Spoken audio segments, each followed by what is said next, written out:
ইনশাআল্লাহ অতি শীঘ্রই আমাদের মাঝে ফিরে আসবেন।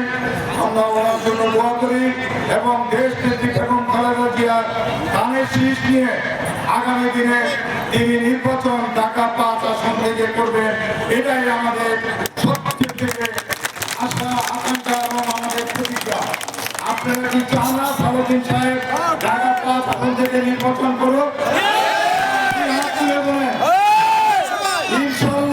ইনশাআল্লাহ আগামী দিনে স্বৈরাচার শেখ হাসিনাকে এই শরীয়তকা থেকে যার নেতৃত্বে ঢাকা মহানগরের সদস্য সচিব আলহাজ সালাউদ্দিন সাহেবের ছেলে আলহাজ তানভীর আহমেদ রবিন সাহেবের নেতৃত্বে আমরা সেদিন পূর্ব আন্দোলন করে এই 5ই আগস্টে আমরা এই সরকারকে বিতাড়িত করেছি।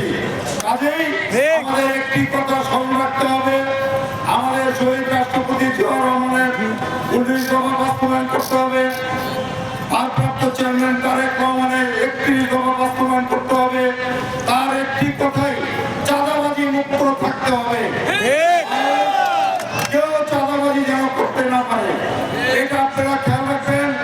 এবং কোন আওয়ামী লীগের ফ্যামিলি যেন অত্যাচারিত না হয়, কিন্তু যারা আওয়ামী লীগের